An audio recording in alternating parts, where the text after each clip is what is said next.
All right. Good evening, everyone. Welcome to the April meeting of the Fairfield Bike and Pedestrian Committee. It is Thursday, April 21st, and we're getting the meeting started at 6:01 p.m. I'm going to call this meeting to order and do a roll call of committee members. We'll start with Mary and go around the table. If you could just say your, or I'll call your name and you could say present. How's that sound? Mary Studio? Here. Present. Steve Nidek? Here. Mike Allen? Here. Scott Craighead?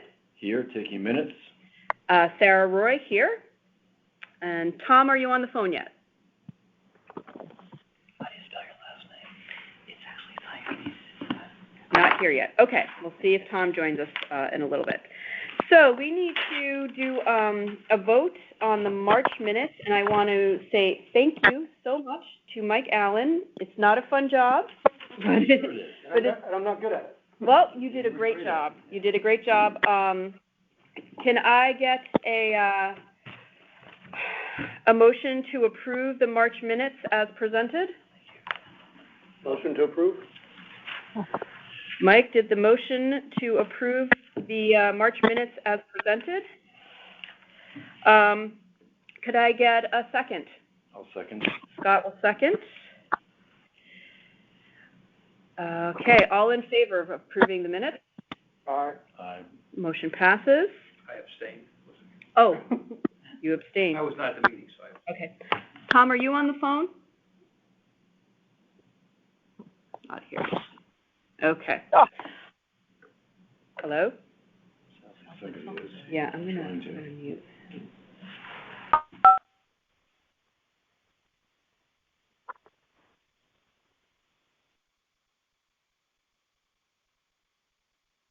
Great. All right, so Scott is the lucky winner for April. He is taking our minutes as we do not have a designated secretary, Mary. We're taking turns.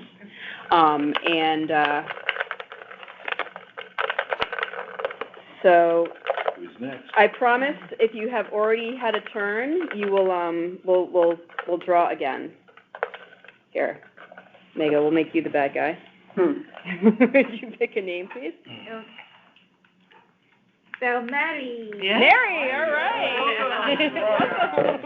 Jumping right in. I'll take that. Thank Way to you. start. All right, Steve, I can't believe you've escaped so far. You're next. Must have a visible link on my end. You got all that time in 2 months, right? All right, so we do have a new member joining us this evening, and I always love to do an icebreaker because they're fun. So I'd like to go around the room, and if you could say your name, and I want to know what was your first paid job. So we'll start with Scott. First paid job, let's see. And your name, please. Yeah, I'm Scott Craighead. I guess one of the first, it could have been the first, I don't remember, so long ago. I worked at a gas station in Darien, Connecticut, Gulf gas station. 6 a.m. shift until whenever. So as a young kid, like 16 years old, maybe, I guess I was 16, had to be legit. Had to get there before 6 a.m. and open up the station. Wow. So that's when gas was, remember the gas was, you ready for this? 60 cents, I think. Wow. Yeah. No. How about that? 60 cents. A gallon, not a pint, not a quart, a gallon. Nice. Yeah, a long time ago, 1976 or so. Hey. Hello. Yeah. Hey. All right, Mike, if you could say your name and your first paid job. Mike Allen, first paid job working at Smacks, a burger joint in the Prairie Village Shopping Center near where I lived, and flipped burgers for a summer until I caught the grill on fire. The grill vent. It wasn't my fault, but it was a formative experience. Did you get fired? No, I did. It wasn't my fault. But Yeah. You will, if you work in a place like that, you will never say anything bad about anybody working in a similar place. It's insufferable. It's terrible, and it was a great experience. Absolutely. For your average 15-year-old. Yeah. Absolutely. Bill, we're doing icebreakers. If you could say your name I got it, yeah. and your first paid job. All right. Bill Hurley from engineering, and it was a combination of a newspaper boy, remember those newspapers, and then camp counselor. So Nice. And good experiences with Paul. Yep. Mark, want to say your name and your first paid job? Sure. Mark Barnhart, Community Economic Development. I worked as a landscaper for a private estate for a bit, and then I held a lot of different jobs. My favorite one in my youth was working for an ice cream dairy. I worked in shipping and receiving in the ice cream production line. I got to wear a freezer suit because it was 30 below inside the freezer, and it's 95 degrees outside, so I had perpetual cold, so it was a great job otherwise. Get free samples? Free samples, exactly, yeah. You know, quality controls, things would come down off the line, they'd be slightly ajar, and I'd have to sample to make sure they were good. Awesome. Thank you. Steve? Steve Nidek. When I was either 11 or 12, I don't exactly remember, but my grandmother owned a grocery store in Newtown, Connecticut, and I lived on the north end of Bridgeport on the Trumbull line, and I used to take the inner city bus from Old Town Road up to the grocery store, because the grocery store was right on Route 25 on Saturdays, and she would pay us in silver dollars. We used to get either 2 or 3 silver dollars for working the day in the store, which was big money and cool. Mm-hmm. Unfortunately, I never saved them. They spent somewhere along the line, but it was kind of a neat thing. Thank you. Mary? Mary Tomistrito, was a cashier at North Branford IGA, North Branford, Connecticut. All right. Yep. Mega? I was a tutor in college. Oh, okay. For college students for chemistry and math. That's my first paid job. Mm-hmm. And I'm Sarah Roy, and my first paid job, I was an art camp counselor at my local YMCA. Mm-hmm. And it was very fun, very hard work, but also gave me a tremendous amount of respect for teachers of little children and made me realize I never wanted to be one of those because they're exhausting. But that was my first paid job. All right, thank you for indulging my icebreaker.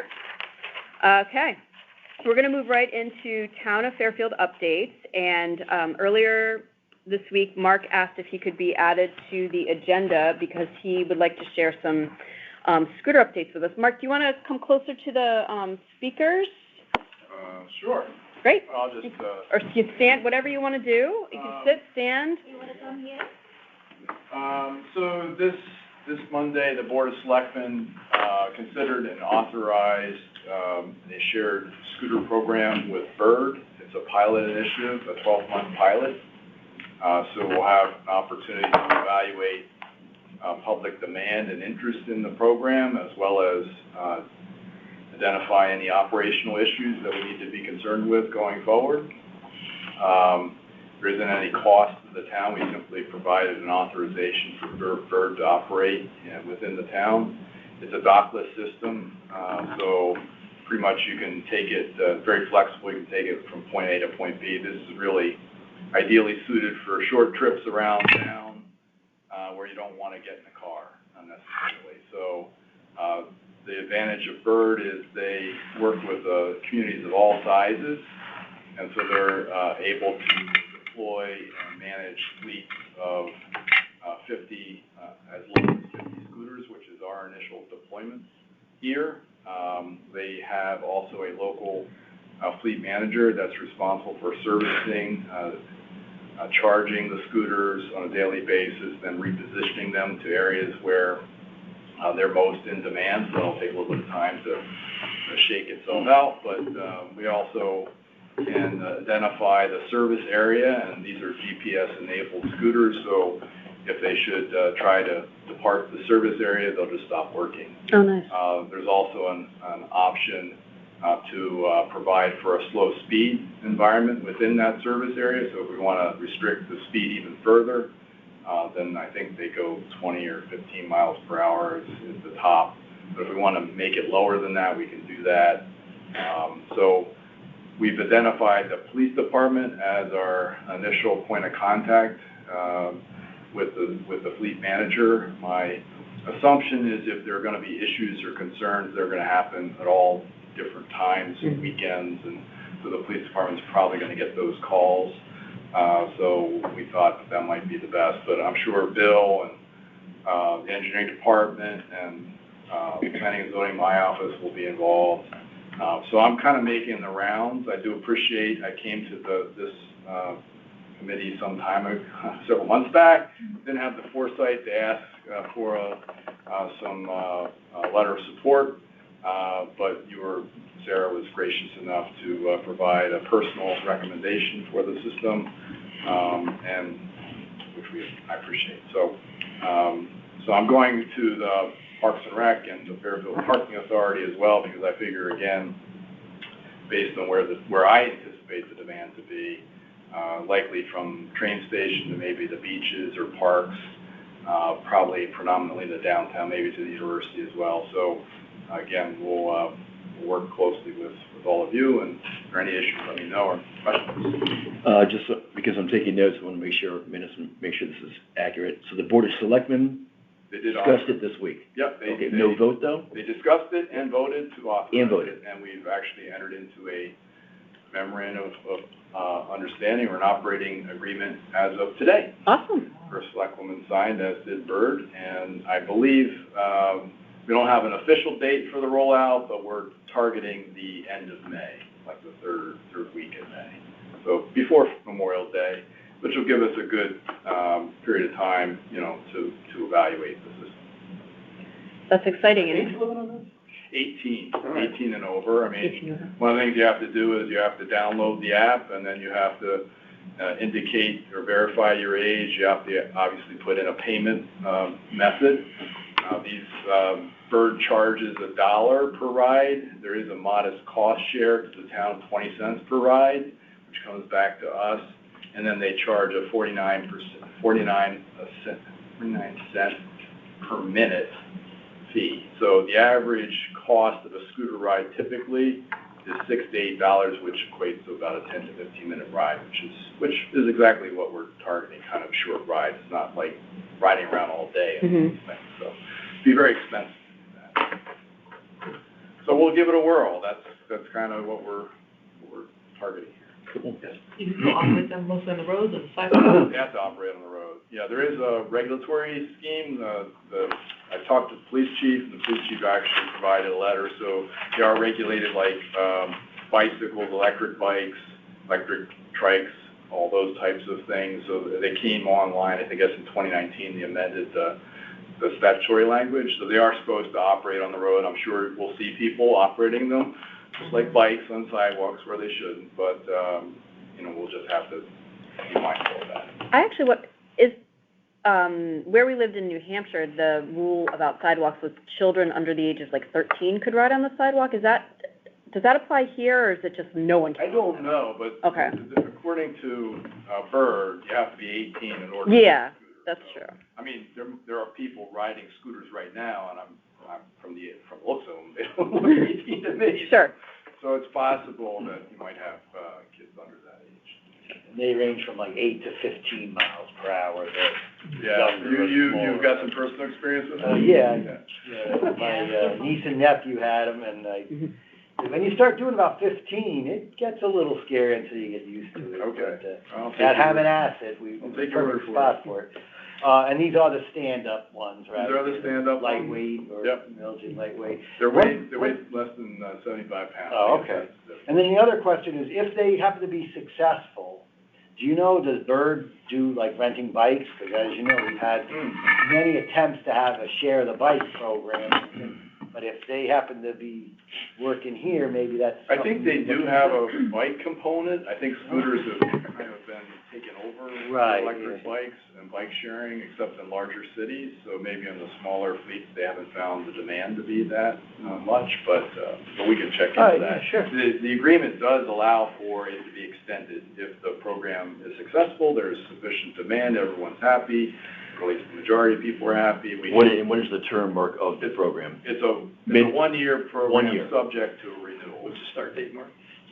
Third week in May. We don't have an official date yet, but we're gonna have a meeting. Right around Memorial. Right around Memorial. That's kind of when I'm thinking to kick it off, would be a good time. So, should allow for enough time to provide some public engagement and education.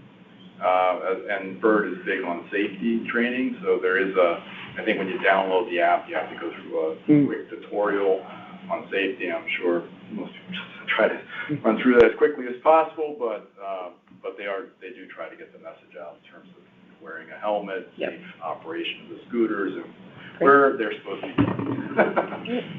Well, thank you. Before we move along, Mike, did you have a comment or question? You look like you might have. I want to make sure that, okay. Please keep us in the loop of all promotions so that we can help you cross-promote to our followers on social media and whatnot. And if you, do that. yeah, And yes. thank you again for your support, and any questions along the way, don't hesitate to give me a call. So. Thanks, Any Mark. neighboring towns or nearby towns that have Bridgeport definitely has done the same with Bird, Okay. and in terms of Bird in Connecticut, I think Ansonia and Naugatuck are also just recently signed on. Great, thank you. So I think that's it in Connecticut. We talked to Bridgeport, we talked to Oswego, New York, and we talked to Gastonia in North Carolina, just to get census footage. Great. Thanks, Mark. Perfect, great, well done. Thank you so much. Thank you very much. Yes, thanks for taking the time. 1 minute? Yeah. All right. Shall I wait for you to do the next guy? Nope, I'm going to do a Santina's health report. Santina's son had a baseball game tonight, and family comes first, so she couldn't be here. But thank you, Mark. I asked her if there were any updates, and so she gave me an email. I wanted to talk about the Preventative Health Block Grant. That's how we've paid for sidewalk connectivity in the past, some other programs. So her midterm report is due May 1st. So far, they have spent $3,400 for the fence for Lincoln Park, and therefore they have a remaining balance of $12,899 for sidewalks for the Birdcraft area. Her next email is going to George at DPW and Bill at Engineering about this project. She's hoping Bill will have an update by Thursday. We'll find that out in a few minutes. And just wanted to remind everybody that the funds have to be used by September 30th of 2022, or they're gone. The state liked the idea of the potential new bike route that Nate has been working on. Nate is away on vacation, that's why he's not here. So therefore, for year 4, October 2022 to September 2023, they've increased our budget by $7,000 for a new total of $23,672, which is great news. So that's 23? Yes, I'll forward you this, Okay. Scott, so you'll have all the numbers. Yeah.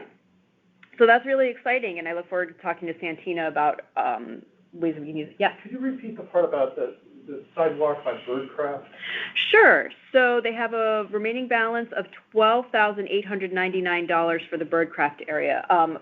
I think it was in 2021, we talked about trying to line up a project for the third grant round. Okay. And I don't know if you weren't at that meeting, Mike, but we talked This one. at length about possible locations, and Mary Hogue and some other, and it might have been Laura, some other people who were at that meeting suggested the Birdcraft area for sidewalk connectivity up by, I believe that's up by Ludlow High School and Ludlow Middle School. I know it really well. That's Yeah. why I'm surprised that they would pursue that, because there's a sidewalk on the other side of the street, which is what all the students use. And to have a sidewalk by the Birdcraft, it will eventually end at the overpass, and then it's private property after that. I thought we were kind of precluded from. Bill, go ahead. Do you have any thoughts about that? Well, we do, yeah. Meg and I, just to let you know, Meg and I were talking about that. Oh, okay. Santina did remind us at one point on it. And our preliminary look-through is that there's a lot, I'd say 80% of it isn't that bad. But there are the other 20%, you're dealing with a couple of trees. So just actually today, talked to the tree warden to see if one looked dead, the other one looked pretty good, and sometimes that matters. And then the area where there's already a bus pull-off, there's a little bit of a slope. And like Mike had said, right after that underpass, there is another slope right near there's a real radar feedback sign. And right in that area, it's pretty steep there. So again, if we were to construct something there, now you got to probably add a wall, or you got to go back farther, and you may run the risk of running out of right-of-way and having to get an easement.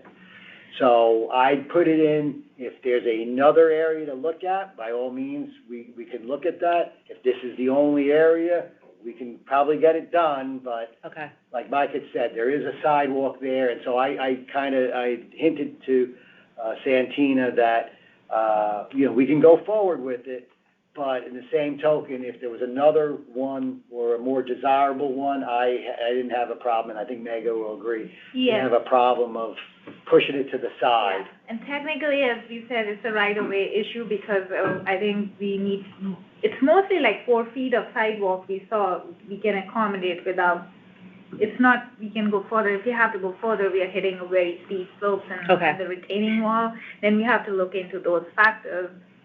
And obviously the tree was the biggest issue that yesterday we were going and we saw like 2-3 trees and they're very high trees, so the roots of the trees are like 4 times the height, so they're all spreading. So if we have to do the sidewalk, then we have to clear up the trees in that row as well, along with the steep slope. So there are some constraints that we are facing. Okay.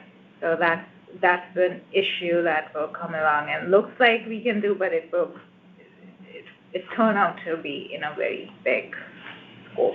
Yeah, that's a good point. The trees sit up high, and so a lot of times if you cut like 1 or 2 main roots, you can get away with it and save the tree. Yeah. When they're high like that, or you gotta cut several of them, the tree's Like gonna have to go. 10, 20 Yes. high trees, and then the roots are all spread, or, wider. So then you have to take care, they have to get rid of the whole tree. So that is not the dead one, actually, that's a very good healthy tree. So at this point, we're in April, the money has to be spent by September 30th. Are we looking to pivot or just kind of push it and do it as best we can? The way I would suggest to the committee here is if anyone has any ideas in the next month or so, there's still plenty of time to do a design or whatever. But if, we come around to July and haven't come up with one, then we probably then should move forward with this one. So for the newer members of the committee, what we're talking about, this $12,000, let's just call it $13,000. It's state health grant money that we can use to do connectivity projects. They are really into connectivity to schools, parks, to make it safer for people to walk and be active. And so last year we did Lincoln Park up in the Stratfield neighborhood. There was no sidewalk along the main entrance to the park, and that's also where the handicap parking was. And also the year before they did my house. I live on the corner of Buena Vista and Wilson, and there was no sidewalk along Wilson, so we connected Buena Vista, Wilson, and Valley so that people could walk safely around the block. And so those are the type of projects, if you have any ideas in the next couple of weeks where, short, like couple hundred feet of sidewalk, where it's not going to be contentious, where we feel like it's either, just a couple of property owners to deal with, or it's public space in some way, give it some thought, because I'm most familiar with my neighborhood, but so is everybody else. So please, if you have something, email us. Can I ask a question, because I do have one in mind? Yeah. I should have asked this question last year, so I apologize. The Post Road one? Post Road. Yeah, you mentioned. You already did. Oh, no, but that's a state road, right? So I don't think. Oh, okay. Yeah. Is that the one by, like, after Dutchess? Is that the Post Road or No, this one the different? other direction, Oh, between okay. the railroad track and exit, or whatever. 19 and the the club front there, that's by there? By the Euro Automotive and the Equinox. Yeah, okay. On I the know. south side of the road. I South had to side, walk to the okay. bank the other day, and I nearly got killed. I mean, there's a barrier, and that's that park organization, I forget the name of it. To the Audubon? Pasquinag. Thank you. Pasquinag or Southport Park is Right. the actual name of the park. Could we use it on that road? There's wasn't no, sure. we need a state permit for it, but there's nothing Okay. excluding us from using the funding, because the state will say they only maintain curb to curb, but they enforce their right of way. So we need an encroachment permit from them to do that. And again, we're looking at, where it would really serve the most bang for the buck. Now, on that one, dangerous, high volume area, no problem, but if we're only gonna get 2 or 3 people a day to walk there versus a neighborhood, it's something to consider. But same thing with the Birdcraft, because you have the sidewalk on the other side, you know, unless you connect it all the way up to Paper Mill, you know, that one, it's still gonna be a gap there or whatever, so we'll have to, you know, figure it out. We also have Another to consider thing is induced demand, because if we're putting a sidewalk where there wasn't one, we are inducing demand for additional people to Right, walk who might have not right. walked previously. But you had mentioned connectivity, and that's big too, because like you said, you had 2 fingers, so to speak, and then to kind of loop it around, or like one, you know, we were looking at, but DPW ended up doing it, where I'll just say Villa Avenue is, say, 1,500 feet long, and they had 1,200 feet of sidewalk, and right in the middle was 300 feet of openness. So then, you know, those are the ones that we're looking at to do short connections. The other is, it also, a couple of years before that, there were a couple of bike routes that the committee had chosen to do. So you could do signs, pavement markings, and all that kind of stuff. So it could go for bike or pedestrian, as long as it has, I believe, an exercise/health benefit component to it. Sure. Very good. Sure. Yeah, there's this, a spot in there in South Pine Creek on the way to the beach where it mostly has. Thinking of that. Yeah, I walk there all the time. Yeah. I live right around the corner, so you're walking and it's mostly sidewalk to where the condos are. And then there's no sidewalk, and then the sidewalk rejoins closer to the beach, over near where the golf course is and, you know, the field. So there's an area that doesn't have any sidewalk, so that would be a nice, I think. That is definitely an area to look at. Now, I just want to make sure it's the sidewalk on the Sasko Hill side. I mean, the condos on the Sasko Hill side. the west side. It's not the Salt Meadow one, it's the other Yeah, condo. no, it is, yeah, this is South Pine Creek, not Sasko Hill. No, I know Oh. that, but I'm talking about I guess it'd be the west side, not the east. You're going side. down towards the beach on the left, there's condos on the left. Well, that's why there's 2 condos. I just want to make sure which one you're talking about. Not the Salt Meadow. I think it's the other Pine one, yeah, the Pine Ridge, thanks. Okay, All right, yeah. We need to keep going, Yep. but I'm wondering, Mike and Mary, would you mind emailing Bill and Megan, and I can make sure you have their contact info with your Yeah. proposed locations? So you can That one I think would have, from the other 2 that we were talking about, that one is the connecting, and I think that would have a lot more pedestrian use and benefit. there's always people walking on Okay. the beach over there, Yeah, tons we of will people. put those Yeah. sketches together. That'd be great. and see if Okay. that is The key thing is also, as Sarah mentioned too, is just getting a couple of neighbor support. Yeah. That is always big Yeah, too. that's true. Yeah. Activities, I think. You know, that's a good location, I think. okay, Right, great. great, thank you so much. All right, well, One other good. quick one, if you don't Yeah, mind, sure. Bill. That sample that I brought in a couple meetings ago for the crosswalk, did anything ever come from that, or? I had shown that to DPW, but we haven't really gotten any further with it. I have it in my office still.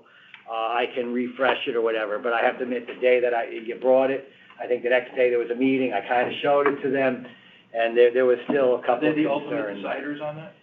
Eventually, yeah, they would be. That, and also, if it's a pavement, it's listed as a pavement marking, it's in the street, that would be a police commission as well. All right, we're a little behind schedule, so I'm gonna try to catch up here. I'm just gonna quickly go through, and Scott, like I said, I'll forward this to you. I'm gonna finish Santina's report. The bike share red bikes, they're gonna see if town departments, they were going to see if town departments wanted any bikes, but risk management is currently in transition, so they're just kind of waiting at this point. So if it's finalized as a no, then Sands from the health department will reach out to Sacred Heart and Fairfield to see if they want the bikes.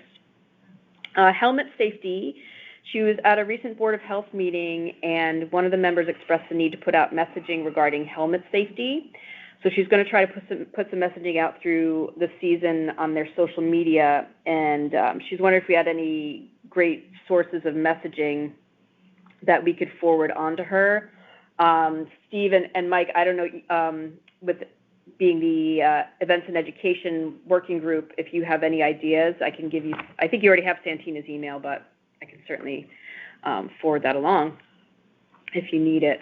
But that's her report. Let's see. Mary Hogue, are you on the call? No? Okay. So that's Santina's health report, and we'll go right into engineering. Mega and Bill, take it away. Go ahead, Meg, you go, ladies first. So there are a few updates, actually, I would like to bring up, Sarah and I had sat down together, went over the Fairfield Bike Master Plan. Bill and I sat together, and we have made few updates. There are a few updates. This is not the updated one that we have, so I'm working on that update. There are a few things that are done in the past. A lot of things are done in the past, and there are a few that are state roads, and obviously, as you know, the state is a little bit gets a little bit tough too, because then they require everything on large scale, which goes beyond a budget, and we need grants for that. So that's a challenging part. For Mine Hill, we have done a survey for Mine Hill, Mill Hill, sorry. Mill Hill. So that we will. Mill Plain? Actually, Mill Plain. Mill Plain. Mill Plain, sorry. Mill Plain, so we will. Should I put a pin in that for like updating the master plan? Are you going to, you guys gonna type that up so that we can see? We will have to type it up, yes. Okay. All right. We'll do that. Great. To give updates and then keep updating. Thank you. And Mill Hill, yes, we are, I think, a survey. Mill Plain. There's a lot of mills. Yeah, and hills. We are updating on that. I think our survey crew has kind of wrapping up with the survey. Once they are done, we send our survey crew out to take the elevations properly so we can put the sketches, put the plan together, proper plan. And this is for the crosswalk This is as for the requested by the crosswalk neighbors and and ADA ADA ramps. ramps. Okay. So that's there. And another question that was brought up was about the police commission. Sarah and I did a little walk around that. Again, that's a Mill Plain Road. Mill Plain Road. That farm road. So is she all set? That will be my question to you. Is the resident all set? She has sent her a request to the Traffic Police Commission? No. Because that will be the first start. And I tell you the reason why, because it's more the enforcement issue than anything else, than imposing any kind of traffic calming feature like speed bumps or roundabouts. That road is more towards the enforcement or stop sign and signage. So that's the Police Commission. Can I connect you and the resident so that you can get on the same page about what she should be requesting? I think I received an email. I will just Okay. reply to that email saying, please, that will be a first step. We come into play when we really have to analyze from traffic calming feature perspective, but that was more. So that's where we are. Okay. The Trackfield Road audit report, I'm kind of wrapping up. I just got busy with one of our projects that was due. So that is almost like done. I have to just wrap it up. So I will be putting that. See, I know I keep saying, I hate to say, but that is kind of coming to an end. Oh, great. And great. So we will be putting that out too. So Wonderful. And any other, and Umpqua Birdcraft we already went through. Round Hill is also, we are working on, I think Anthony is working on that, our sidewalk for Round Hill. Oh, where on Round Hill? That's along. Barlow to, say I-95 or the Park and Ride, depending on if there's grant money or whatever. We're trying to work with that. And much like with any project, we have about 90% buy-in from the neighborhood, but there's a couple of people that don't want to see a tree get removed or don't want the sidewalk or whatever. So we're just ironing out that. We're going to hopefully try to find some sort of grant money for it. If not, I'm trying to get DPW to, or Mark Barnhart from Economic Development to have that funding for that project. Is this, so we just received, Jennifer Leeper received a constituent email regarding, this constituent lives at the corner of Barlow and Round Hill Road. Yeah. And was expressing concern that intersection is askew, it's not a perfect That's true. T, Yep. and has experienced property damage from vehicles, driving at excessive speeds, not stopping at stop signs, turning the corners too fast, and is considering putting up a stone wall just to try to stop damage happening from the property. They also have 3 small children and a dog, and they're very scared to be, out exploring their own neighborhood. So I don't know how we convey that there are some things happening, at what point it's appropriate to convey to this person. I responded with my thoughts. I think I have to respond, and Okay. I have to look that very detailed before I say anything Yeah. to her, because it gets very sensitive issue Sure. when they're expressing their safety concerns. Absolutely. So that's why I said I will get back to Billy. Absolutely. To deep, I may have to go out there. You just also, you have to be careful, we have to know where the right-of-way is. Now, she says it's her property, but it could be just public right-of-way. And sometimes when you have two roads that are not, they're skewed, you know, I'll just say, some engineering solutions are to make it smoother, and so she might not like the solution of realigning the intersection or making it a little wider, so you don't have that S maneuver. So, you have to be careful that, the fact that it's a four-way stop, again, you're near a high school, so I can understand, but the high speeding might just be perception, or if it's 1 in 1,000 that are going really fast, we're not gonna alter our design, you know what I mean, for that 1 in 1,000. Well, I think you We'd have to find more information. Yeah, Yeah. because there is certainly a turn that has an extremely wide radii that probably could be addressed based on my very. And again, as part of this project, one of the things might be that we're gonna extend a curb and do a tighter curb radius or something like that. I don't even know which corner she's on, as an example, so I don't know. I just wanted to give all the different possibilities that I will occur. visit the site, because I have to visit other sites, so I will just take a look at that site, what exactly I know she has expressed, so it's. And if she puts a wall in the right-of-way, Yeah. she'll need permission from the town on that, because Yeah. usually we don't allow that. If it's on her own property, then she probably can do that. Yeah, I mean, I think we can all appreciate the frustration of someone who's Yeah. continuing to receive damage to their property because of, poor road You know, design. we've had, well, there's a little S curve, and you think, oh, that might slow people down. But on Villa Avenue, there's been a house that's been hit twice from that S curve. It really is a shame, and we're trying to work on that as well. So, thanks, Mega. I'll just, follow up on a couple of things. Again, we're gonna try to find out a little bit more about this SS4A, grant. Yes. Which is, Safe Streets and Roads. I know you were on the workshop there. I had attended the workshop, but I did get interrupted about 6 times during it. But one of the things that they're really looking for more of a regional approach, and I think a lot of the counties are gonna hop on this. But if there's something that we have or something that's closely tied to Bridgeport or a school or a university, I think that increases our chances. We also, I don't know what is involved in this in terms of, there sometimes is a minimum or a maximum amount. Let's just say if they say, well, you have to have a $500,000 grant or more, and all these little projects, you know, probably aren't gonna make the grant. If it's 100,000 or if it's something that's, I do know it's highly competitive, but if it's, as I said, something where if there's a minimum and we gladly meet it, or we could combine 2 or 3 projects together, or combine it with another town, and we'll look into that as well. We're gonna be working with MetroCog on this as well. Because one of the things in the master plan is that Ash Creek Pedestrian Bridge, Yep. and that would be a project to do in partnership with the city of Bridgeport now. Well, they already have grant They already money have associated with that. Matter of fact, I think Mega was working on that when she was in the city of Bridgeport. Oh, okay. Yeah. But do we have grant money on our side for our responsibility? No, not So there you really. go. But the Bridgeport has that. But our side is, once they cross the bridge, Yeah. there is a sidewalk network on Ash Creek Boulevard, and then there's also the conservation path that was all basically paid for the developer and the town in their agreement, to get you all the way to Ardmore, Street. So if they have money, when do they expect to do that project? Do you have any idea? Permits, and they need a final easement from the owner, and their property was just sold again for the 3rd time, and so they have to work that out.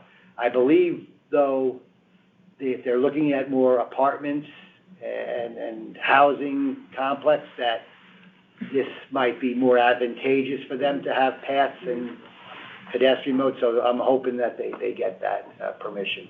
But the town does not. There's a stretch that's from the bridge to the Ash Creek Boulevard that's privately owned, so the project needs that easement. needs that easement, Mhm. yep. Okay. How about ARPA money? Has anybody looked into that? Oh, yeah, the town has, about, $200 million of requests, and we got 25 million in ARPA.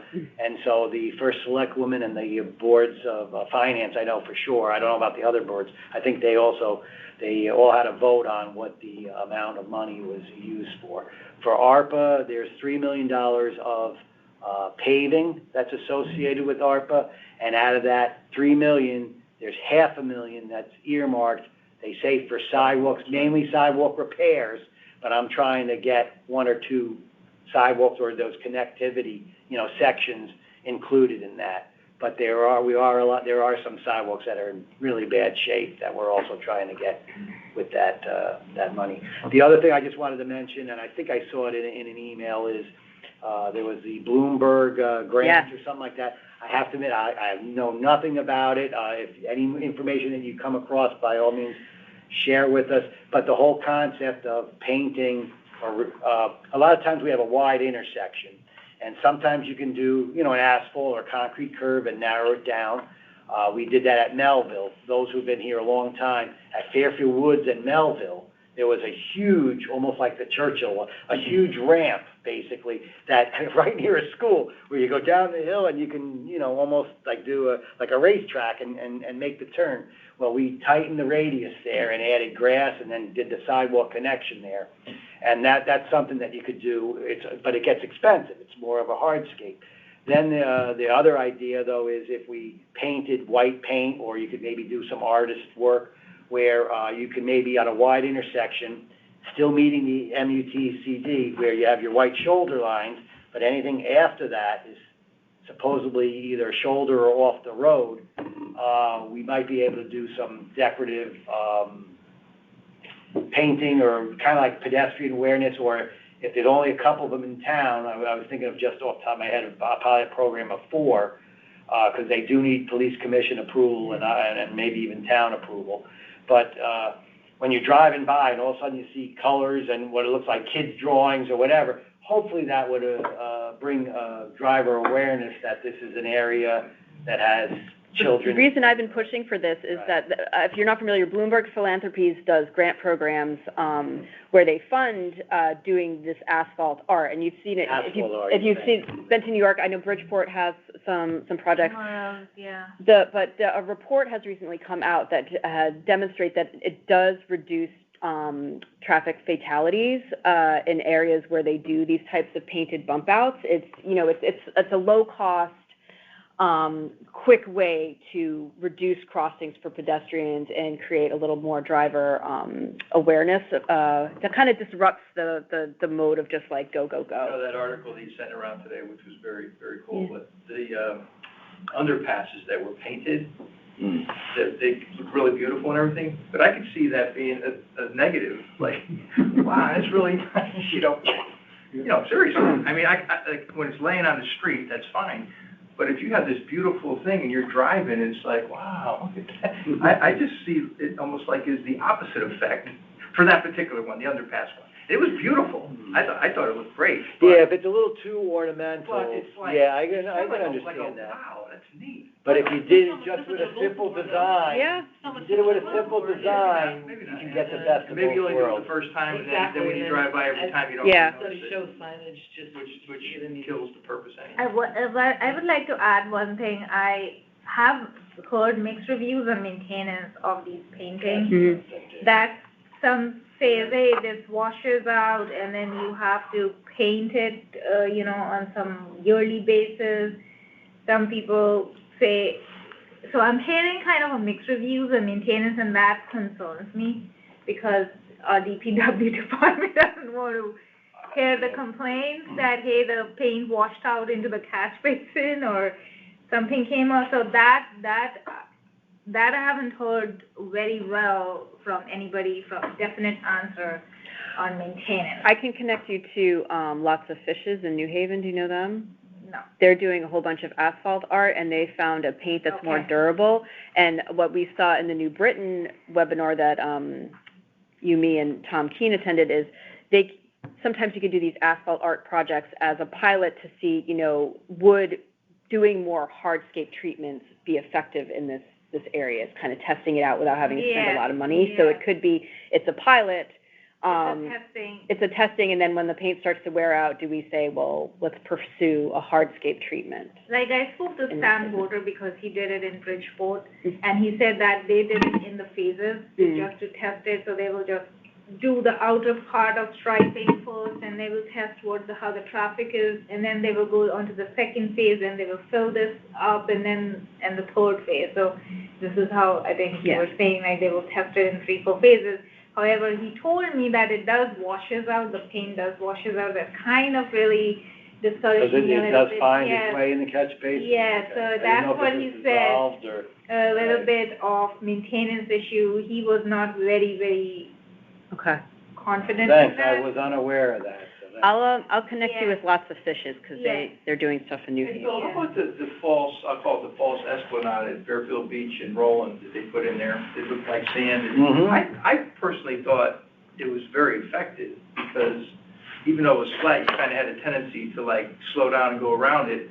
And it seems like it wore down, and then they repaved it, and it looks like they're not gonna do it again. But I'm wondering what if anybody ever figured out if there was value in that, I guess is the answer, is the question I have. I've heard, again, mixed things. It was actually granulars that you put on, and it held in, and when it was brand new, it was great. A lot of people liked it, some people, any change they didn't like. But I thought, if nothing else, it really heightened the awareness at that intersection, and that worked out. We did it by Reef Road as well, trying to paint the crosswalk a little bit. And so there's been mixed feelings on that, but eventually, like Megan said, it wears out, and then it's that in-between where you either gotta pony up the money to maintain it again, or kind of let it go. They were scheduled to be repaved, and so they paved over it. And there were a couple people that have made comments, but not enough where they had to put it back in. They also, I think at that time when we first started, there might not have been a stop sign there, and now there's a 3-way stop, so maybe that was something that played into it. And if enough people say something, maybe they'll look back into it. But I thought it was really an awareness thing, and this is kind of the same thing. You're really painting or putting some sort of surface on to heighten awareness and give the visualization of narrowing it down. Right. And Is that anywhere else in town? Is that the only location? It was like that was the only location for that, yeah, that's the only location should be for that. revisited as part of the, Because some of these, as I said, I'm trying to think of area with a lot of kids, and then maybe near a school or an area that there's a wide intersection. And then if nothing, we can try it and see what happens. But yeah, we will need the paint specs, and obviously to say something that's gonna last 10 or 15 years is a lot better than saying something that's gonna be a year, or that it's gonna peel and then end up in our, then conservation will complain as well. Yeah, the glass, it has like a little glass texture, they mix it with little glass. They grind the glass. All right, I'll connect you with lots of fishes. So that's, I am not hearing very definite answers about maintenance of that concern. All right, friends, we gotta move on, because we're way behind, but thank you so much. All right, so I'm gonna move on to committee updates and new business, and the first and very important part of this is Karen Sechrist stepped down last month. She is overcommitted with her other responsibilities, particularly to her nonprofit, and she was our vice chair. As I said in my email, we need a new vice chair. This is the easiest of all the responsibilities in this committee. All you're doing is running a meeting in the event of my absence, and I will do whatever I can to always be here. And so I'm asking for someone to volunteer to be our vice chair.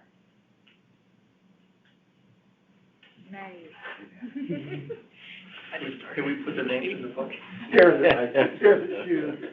All it is on the rare occasion that I'm not here, you run a meeting. That's the only part of this responsibility. I can't, I'm not a member. Steve, I vote for you. Steve, thank you so much. Thank you, Steve. Thank you. So I think we have to vote. Do I have a motion to nominate? Motion to nominate Steve. Steve, Mike? I second. All right. And Scott seconded. Okay, all in favor? Aye. All right. Tom, are you on there? Tom? Congratulations, Steve. All right.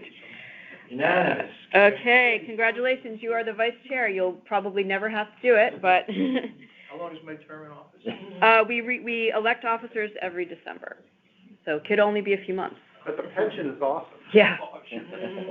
All right, moving along.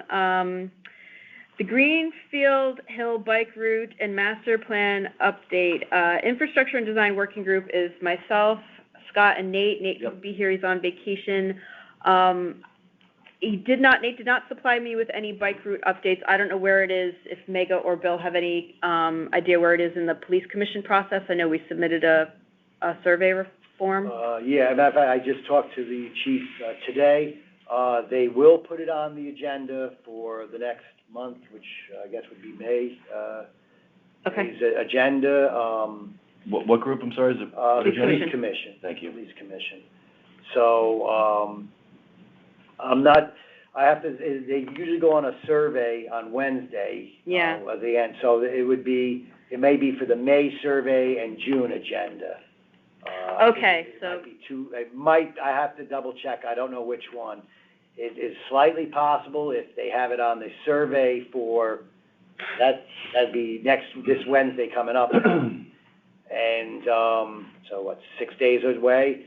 And then it would be in May, the second Wednesday in May would be the. So it's either gonna be. Or it would be so for public, it would be the second Wednesday in May, or the second Wednesday in June. May 11th or June 8th. Right. Okay. I should know, if they don't send something out, I should know by, this coming Wednesday, if it's on the survey or not. Okay.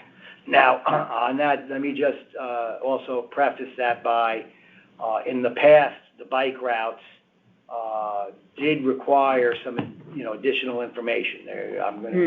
I have a feeling they're gonna wanna know, signage, where the route is gonna go, or a map, and the big one is usually neighborhood support. Okay. I'll give the example of one time, we tried to get a bike lane, or even just some shoulder lines on the peninsula of Fairfield Beach Road, and we just had one sign where it had arrow, take a left, or you could go straight, just bike route, and like 6 people went bananas over that, and we had to stop with the roads, the bike route signs. I mean, it's just, so you never know. They're going to want to make sure that you have some neighborhood support, or that you've done some neighborhood outreach. Okay. Again, that's my feeling of what they would want. Okay.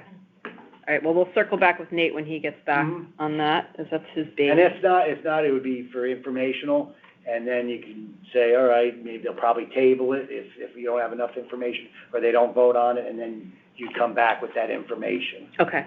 And I would highlight that you have successfully done other bike routes and whatever in town. Okay, thank you. I'll send Nate an email. So, as terms of a master plan update, Mega gave us some information about that she and Bill will be presenting us with some updates about what has been done from the master plan, what still needs to be accomplished. Thanks, Bill. Bill. Yes, thank you. Scott, you and Nate are trying to find a time to meet as well, That's right? correct. Yep. Okay, great. Perhaps. It seems to me as if we might be doing the same thing that Mega's done. Yes. Right? So perhaps all we need to do is, once we receive their information, discuss it. Yeah, I think we will need to discuss that plan, because, there's a lot of things have been done in the past, and it would be also good for me to explain you what has been done side by side, but just sending it won't help much. So we will just go over and spread out what has been done and what needs to be done, because that helps in the grants too, to filter out, because I know you have sent the list to us, which was very helpful, and your scary Excel sheet. Oh my God, it's super helpful. Oh, good. Thank you so much. I'll send an updated one, alphabetized. Yes. So I'll just put it in an Excel in a filter, and then you can see all the. That is one of the best helps. Did I share the PowerPoint with the whole group? I will. Mary took it upon herself to take all of the where is it scary survey replies that we received and put them into a PowerPoint presentation. Oh, that's great. Yeah. And it is awesome. It is all awesome. These graphs, and It's very awesome. makes the information very comprehensive and easy to read, and easy to see where the problems are, where the problems are not, even helping my master plan. Oh, good, okay. So, spreadsheet with the alphabetized, Yes. That's perfect. So the reason I'm pushing this is because, part of our charge, one of our principal charges as a committee is to push forward with the bike and pedestrian master plan. If you read, I brought a copy of our charge, somewhere with me. You'll see that we're supposed to be, gently but firmly pushing those responsible departments to fulfill the recommendations of the master plan wherever feasible. And we have an excellent opportunity with all this infrastructure money to try to make some of that happen. It's no guarantee because it's a lot of competitive funding, Yeah. but we at least got to try. So that one is a good one, the SS4 one. Yes, the Safe Streets and Safe Roads for It All. does talk about crosswalks, it does talk about some signages and a little bit of Yeah. other little. Anybody else do you want to see it, Mike? Yeah, so that's why, with the pandemic, things got slowed down with us, pushing that, but now that we're sort of on the other side of that, I want to get back to pushing, fulfilling the master plan directives. So, Yeah, I think it is good to see it as a one big picture and how you visualize it. yes, absolutely. I think we were also trying to figure out how to prioritize what we've not done yet. Yeah. Right, so figure out what's been done and then kind of go from there. Yes, Okay. exactly. Is that part of your review also?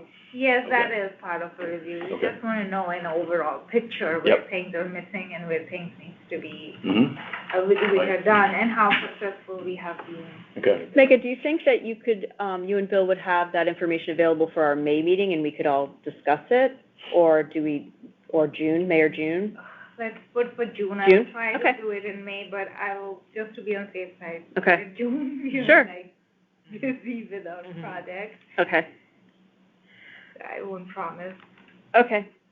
June sounds good. All right, moving on to, the Boy Scout Bike Rodeo updates. Mike and Steve, take it away. Yep, so we're, all scheduled for Sunday, May the 1st, from 9 a.m. to noon, Jennings Beach, parking lot. Event is led by Fairfield Police Athletic League with support from the area Cub Scouts, who are also simultaneously kind of using it as an informal recruiting thing. They're also promoting the event among all their packs, so hopefully we'll get them to come out not only to,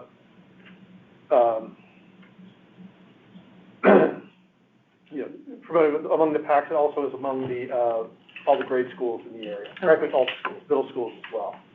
So, we also, have the participation of Yale New Haven Injury Prevention Program. It's a formal name. They'll be providing us with helmets, making sure they fit and fit appropriately. We also, just this week, got the involvement of Easton Cycleworks, which is a small bike repair company. They're going to join us for the day.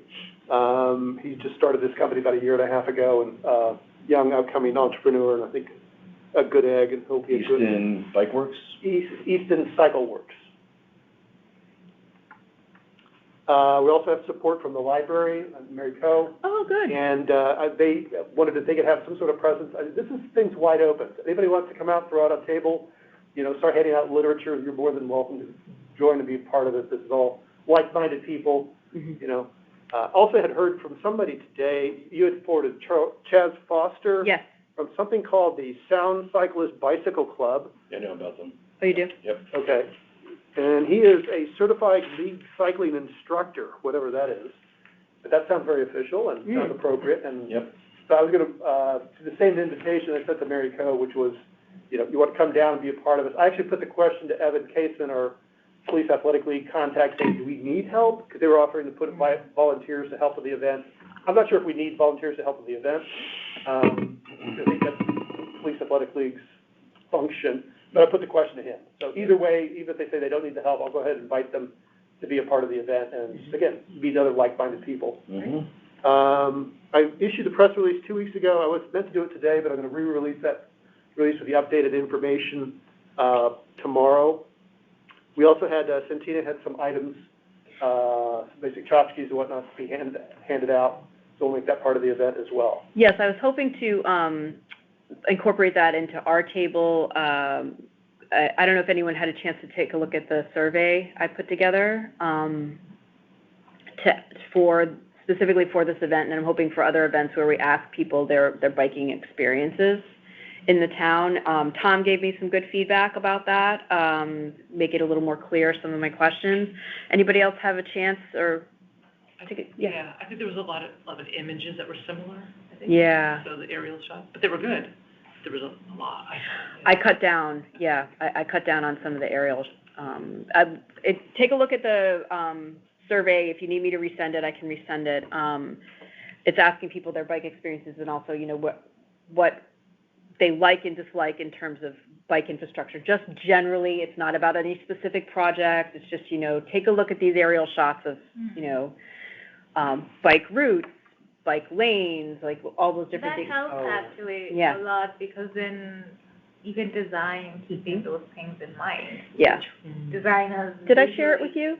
No. I'll share it with you. It's because the designers sometimes skip that part, and then public has their own opinion when Yeah. they are doing those Mm-hmm. experiences.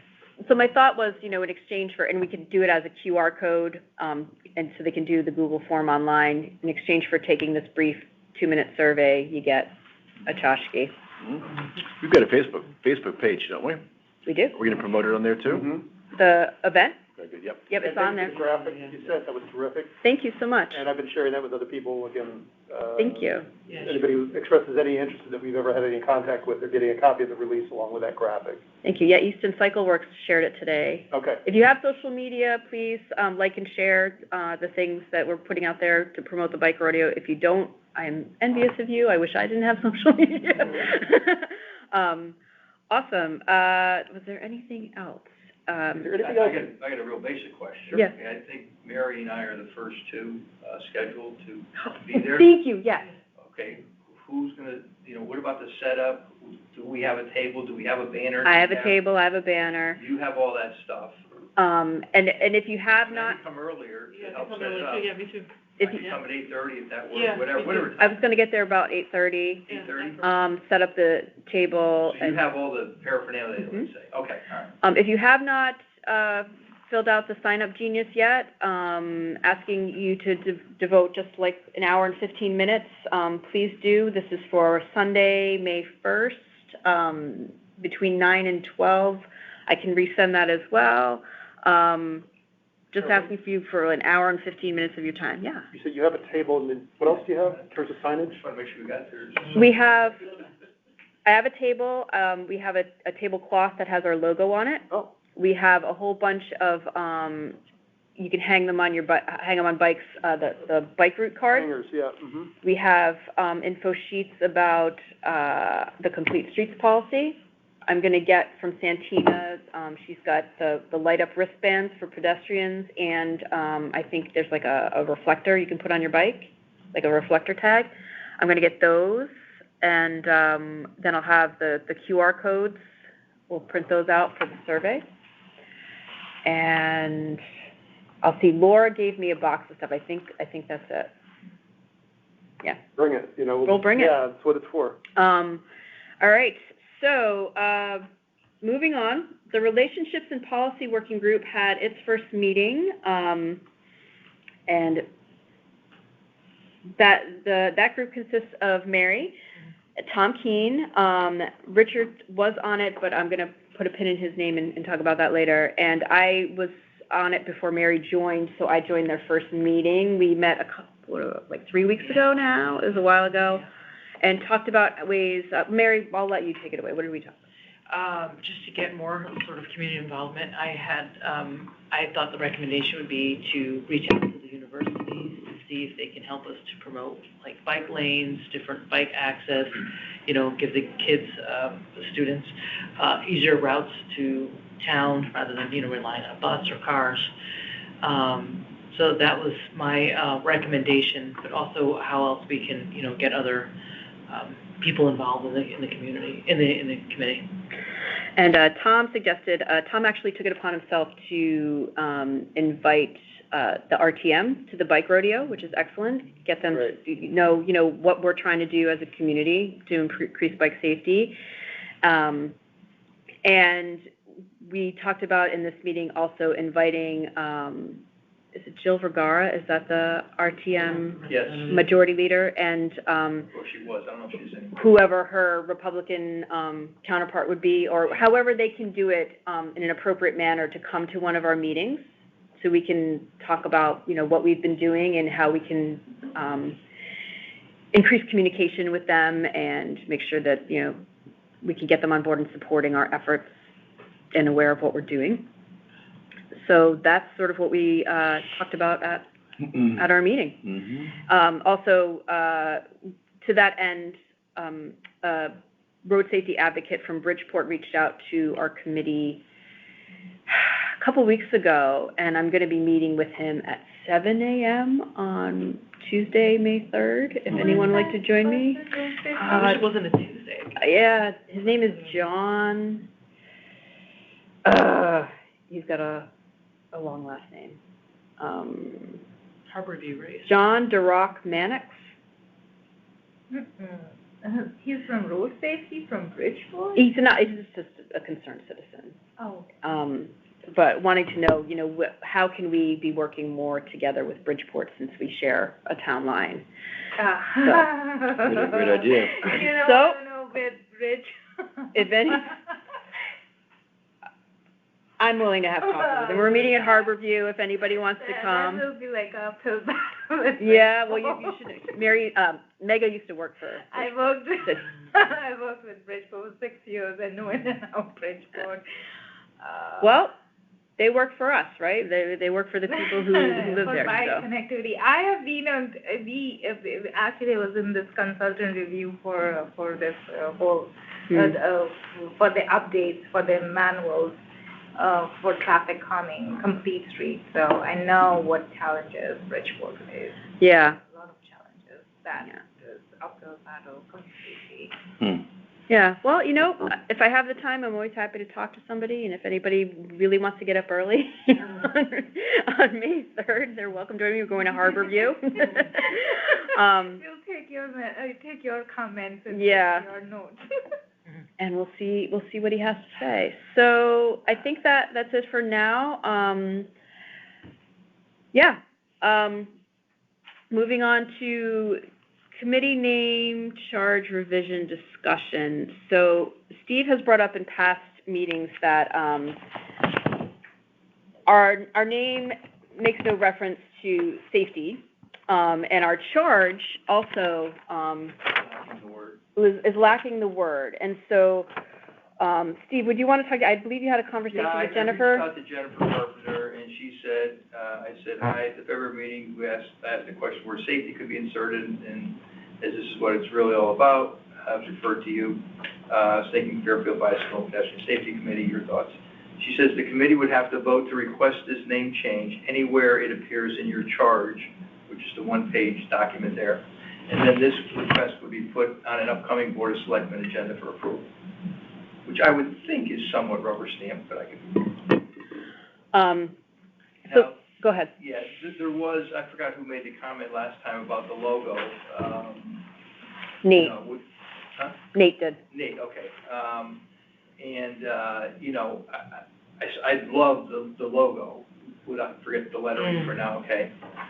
So if that is a concern, I mean, I think that, I don't want anybody to laugh, but Oh, you're a designer now. not necessarily a designer, but I thought the sign, I mean, this is the pedestrian symbol, okay, anything with pedestrians, okay? And the reason I picked that one is because it fits.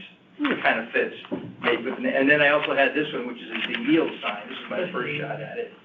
Putting a yield sign around it so that you sort of have, the sign being the safety portion of it and keeping, which I said I really like the bicycle and the sneaker type of thing and mess around with the verbiage somehow maybe, but again, those are just my thoughts. If you want to change the logo, I think you can make it kind of cool looking, maybe.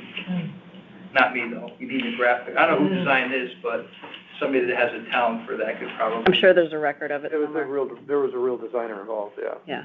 5-6 years ago. Were you on at the time, Mike? I was on the committee at the time, and I was like, whatever you guys want to do. Yeah. Keith was a friend of Keith's, And, Oh, okay. Going back to Japan, I was here on Oh, the right. exchange.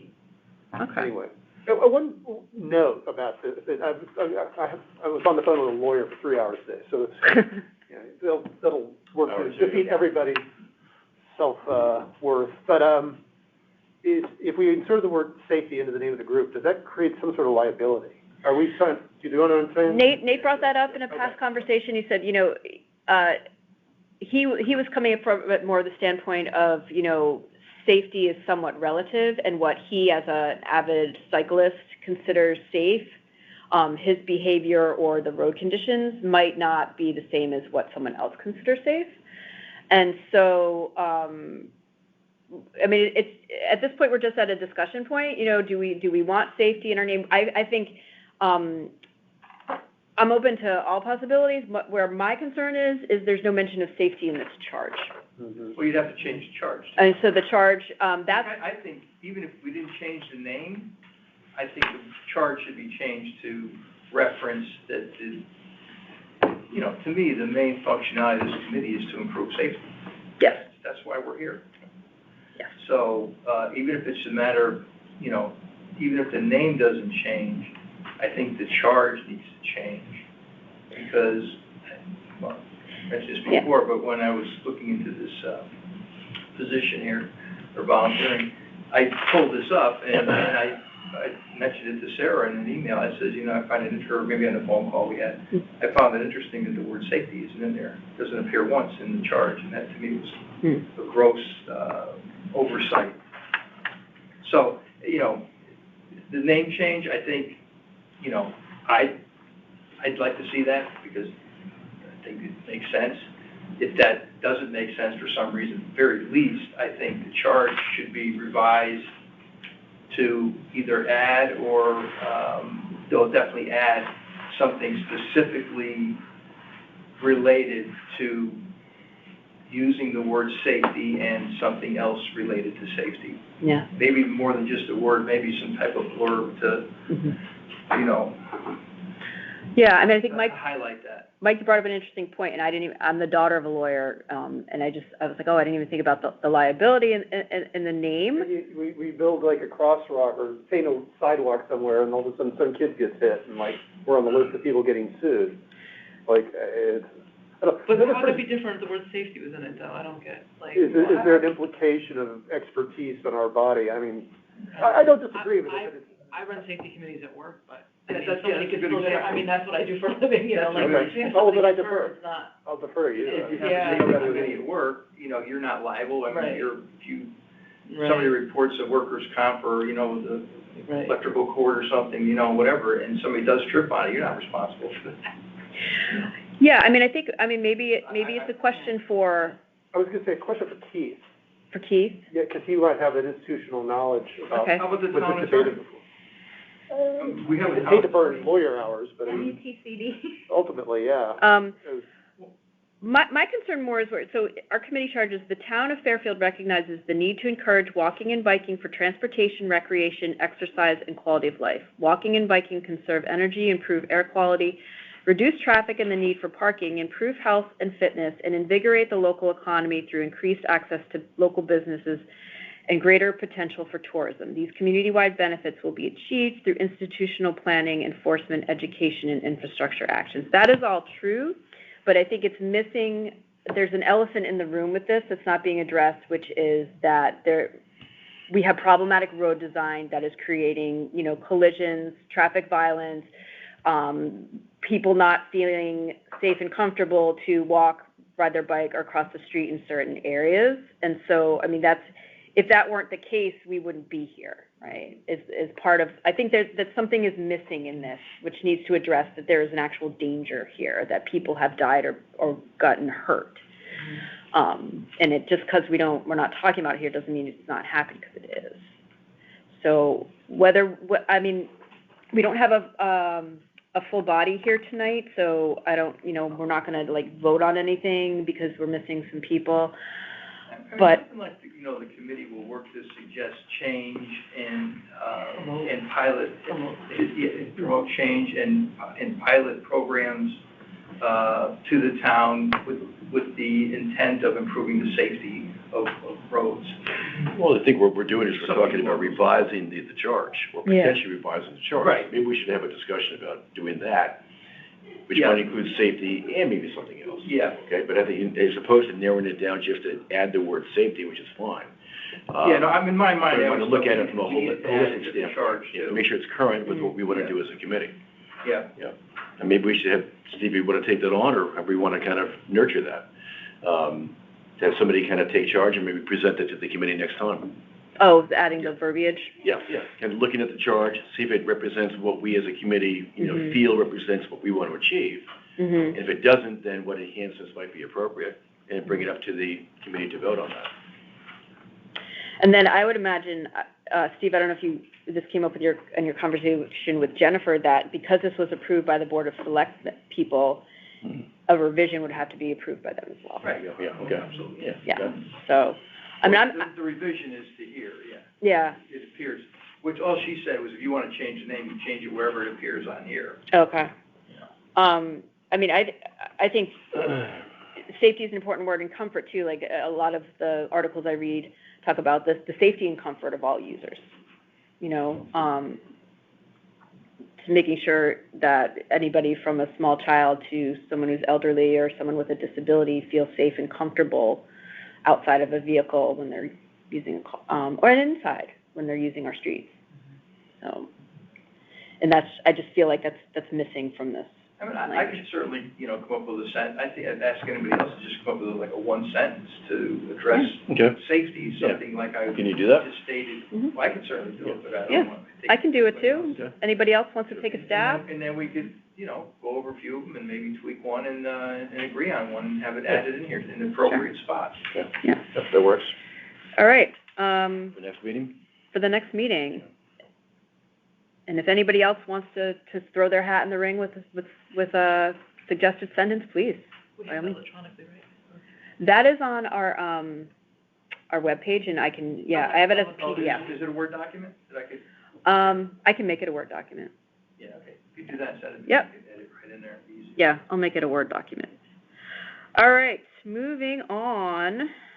Okay, I'm gonna go into my updates. Oh, we're at the end, look at that. So, I asked you to put a pin in Richard. Richard, who we've all never met in person, is stepping down. He only joined our committee in the fall. He's an attorney, works in New York City, and at the time, his caseload was much more minimal because there was a backlog in the court system, and that has since kind of worked itself out. And he and I had a private conversation back in January or February when he missed a couple of meetings, and I said, love the work you're doing, love having an attorney on board.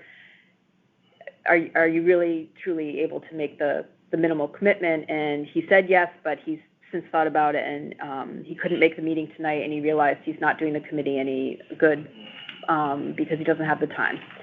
So he is stepping down. So we now have 2 vacancies that we need to fill, and I did speak to Jennifer about that when Karen stepped down, but they are in the midst of the budget season, which is coming to an end. So we are, low on the priority list at the moment, but I am going to have a conversation with Jennifer saying, we need some good qualified people.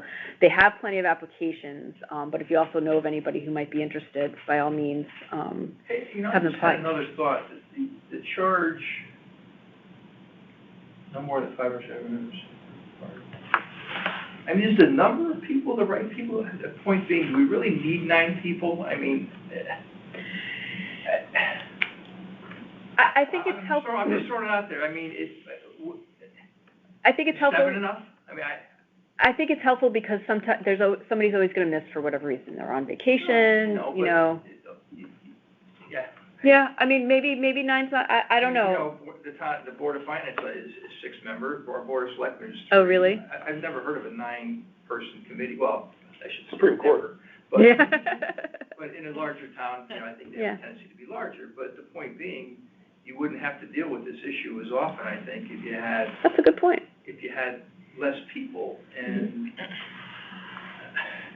I don't know. Are other committees in town the number 9, or are there different numbers per committee? I think it's different numbers. Yeah, okay. I think It's different, and I think you know, you want an odd number, or you pick an even number, and the chairperson gets 2 votes, can be the tie-breaking vote type of thing, but I like the odd number idea. Yeah. I mean, I would, as long as we're revising this, maybe we think about, you know, just cutting down to 7 people. I mean, I think you can be productive with 7. Yeah. I don't think the extra 2 people are gonna make you much more productive. I mean, the meetings are open to, Could we have a motion, I mean, could we have a discussion about maybe 7 as the minimum, and if an 8th person wants to join, then that'd be optional? So in other words, we kind of you think. can have an alternate maybe. Right, that was not just have to have 9, but have to have 7. But if we Yeah. happen to find all of a sudden an audience of people that want to add to it, and we feel as a committee we can add to it, we can vote on that. Yeah. 7's easier than 9, to your point. Yeah. Right, yeah, I don't know if I think you gotta, like, sort of pick a hard number, though, and you could possibly have an alternate, Mhm. I mean, I don't know if, Mike, where you would fill in when, you know, yeah. on I'm a the old call man. basis. You're the old man here. Yeah. Nate couldn't be here tonight, but I'm just wondering, you know, like, how frequent is the turnover historically? Is it You know, pretty often, or? this last year has obviously been a lot of turnover. Yeah. But, you know, prior to that, it See, Megan. kind of comes Bye, and Megan. went, you know. I personally like the idea of having a lot more people involved. Yeah. A mandatory number, I don't know. Just because the issue about absences, or people get tied up or they're on vacation. Yeah. Being able to have a solid bench of people.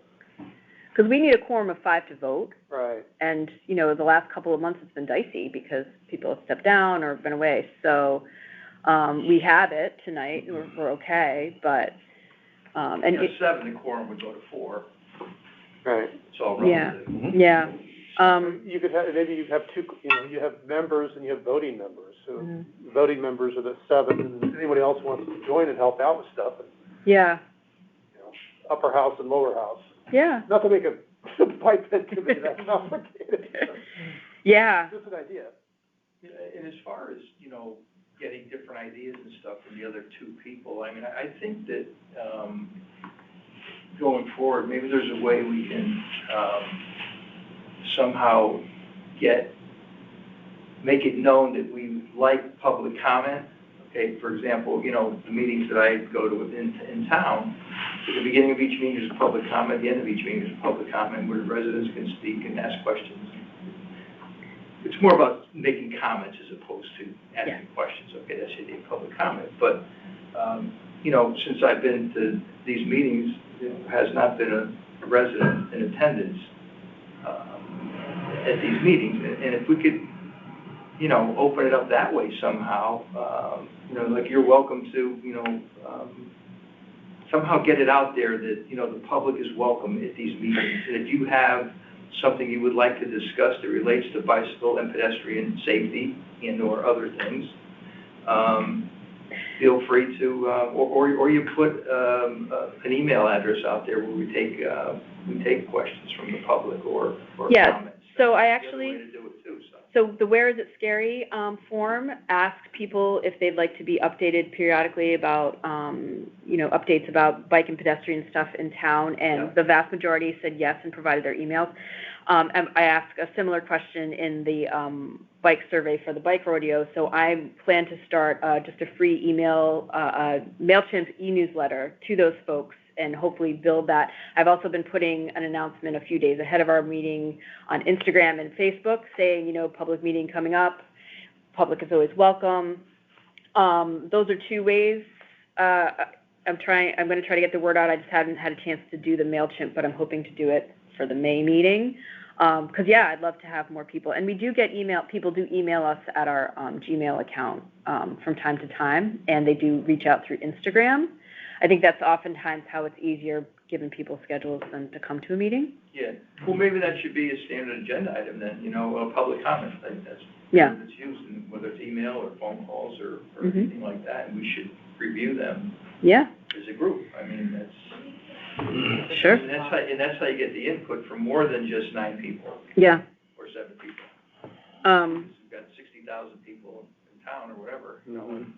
Sure, we could add that as a standard. A very small percentage of people would make a difference. Yeah, that's a good idea. So we're almost out of time. quickly. So I wanted to thank Mary. We already talked about her PowerPoint. So awesome. I'll share it with everybody. Can't wait for your comments. So thank you for taking that on. Mentioned Richard. Step down. We talked about the Safe Streets and Safe Roads for All grants. That's an interesting program. I can forward you the information if you want to take a look at the fact sheet. And if you have any comments, it is a competitive grant. It's What grant is that again? Safe Streets and Safe Roads for All, $6 billion for the entire nation, but it's not going through DOT or MetroCog. It's going to municipalities and counties. So it's a good shot. We have a good shot at getting some money to do so. How's it being administered? Directly to municipalities, yeah. From USDOT straight to counties, DOT, municipalities, okay, tribal lands, those kind of things, not going through state DOT. So Mayor Pete. Mayor Pete, yep. Got it. Also want to let you know, I met with Hector Irizarry. He's the new head of the traffic division at Fairfield Public Police Department. Awesome guy. Other than his basic police training, he's new to traffic, very enthusiastic. We had an awesome conversation a couple weeks ago. I shared with him the master plan also has a whole section about enforcement. So we looked over that, and I was like, you know, take a look at this. Let me know what you think is doable, what needs to be tweaked, what is, you know, a no way, and let's revisit. He's really excited. He was on Mega and I also did a speed management training webinar with the Connecticut Transportation Institute on Tuesday, and he took part in that. So I think he's eager to learn. He's eager to work with us. Super nice guy. I've been invited to speak at the RTM meeting this Monday, the 25th. It's a WebEx. It's all remote. There's some RTM members who are going to be proposing declaring racism a public health crisis, and they've asked me to speak to traffic safety. People of color and the elderly are disproportionately affected by traffic violence, particularly pedestrians. If you are Black, you have a 75% greater chance of being hit and killed than you do if you're white. And so I think that meeting starts at 8 o'clock if anybody's interested in joining. I'm just going to do public comment. I'm not like on the agenda or anything. And yeah, Megan Sloan from MetroCog, I've mentioned this many times. She's going to be our guest speaker in May. The Council of Governments, I still don't quite understand what they do. They do plans, they pass out money, but she's going to come explain to us what they do. Who's she with? She's with the Metropolitan Council of Governments, and that covers Fairfield, Bridgeport, Easton, Reading, Stratford? No? I don't know, they bunch. changed, it used to be Westcog, and then they Yeah. changed it, so, actually, I'm not sure Reading's in that one now, or Yeah. Westcog. So she's going to talk to us all about that so we have an understanding, because as you'll probably notice, Mega and Bill bring up MetroCog a lot, because they work very closely. They did the plan for the Black Rock Turnpike, Grasmere, Post Road intersection, the Post Road circle, so they're pretty heavily involved with planning around traffic safety. I think that's it. Does anybody have anything else in the next minute or so that they want to bring up? Yeah, just a comment. Yeah. I think that the lack of a police presence at our meetings is something that we should try to fix. Absolutely. You know, I mean, they're the ones that need to hear this stuff. They need to see the PowerPoint that Mary did. They need to understand, you know, and be a liaison and stand up and speak to some of the things that we're talking about, and also give their opinion. And you know, again, this is my third or fourth meeting, I think, and, you know, we haven't had any, you know, we have Bill, which is great, the engineering is great, and the, you know, the other participants are great, but to me, you know, I think the police should be like the number one. Well, Evan Kaisman was assigned to us to be our liaison, and he came once he was assigned to 3 meetings, and he has a conflict. There's another meeting that he has to be at the same time. So what I'll do is I'll talk to Hector and say, could someone else from your traffic unit be assigned to attend? So Hector's the lead guy, Hector's the lead guy. and Eric. Evan. Evan works for Hector? Mhm. Yeah, I mean, yeah. Yep. So I've been asking Evan to provide updates via email, but I do agree that he should be here, because I'm sure doesn't have time to listen to, to I mean, listen to you the could get recording. like an or read the officer minutes. that's on a second shift, for example, okay? I mean, Yep. they can take 15 minutes Yeah, off duty and come to our meeting type of thing, and it's somewhat transparent and easy to do, I think. I'll ask Hector how he wants to handle that. We'll see what he says. Okay, well, let's get everybody out of here. Oh, Mary, yeah, sorry. Sorry, No, please. So we lost a member, we haven't had the relationship committee, subcommittee group, so I don't know if we want to rebuild that or how we want to do that. We haven't met since, Yes, so you and Tom, so I reach out to Tom. reach out to Tom, if you wouldn't mind reaching out to Sure. Tom. And Scott, our group, I think we're gonna, Nate also. yep, we're gonna wait until we get the results from, unless we, maybe we'll touch base. From Mega's results? From the master plan review? Yeah, I think so. Okay, Otherwise, we're doing the same thing, kind of, Yes. in 2 different Exactly. silos, yep. right? And then Mike and Steve, if you all could get together, I sent you an email, and if you want me to be part of your initial conversation around events and education. Well, I sent you an email. Yep, I replied. Oh, I didn't see it, I'm Yep. sorry. Yep, I replied. Yeah, I was just looking for a little guidance on things that have been done, so we don't, of course, Mike, you've been here the longest, you would know, but, I don't know what's been done in the Yep. past, I don't want to revisit things that are. Yeah, I replied when I was sitting in the hallway waiting for them to finish up. So you might not have seen it yet. It was probably like 5:30, 5:40, I didn't bring my but phone on purpose. no worries. I couldn't Yeah. check it. But I'm happy to join you in a kickoff just to get things started if you want me to. So that's no problem. All right, could I have a Talk more on Sunday first, Yeah. okay, maybe we can Yeah, there you go. That'd be great. spend some time together, one-on-one, and talk about it, and you can tell me what you know about it, and I can tell Damn you little. what I don't know about it, and, Great. Well, what I said was the master plan has some education and awareness recommendations, so it's a Okay. starting point. Okay.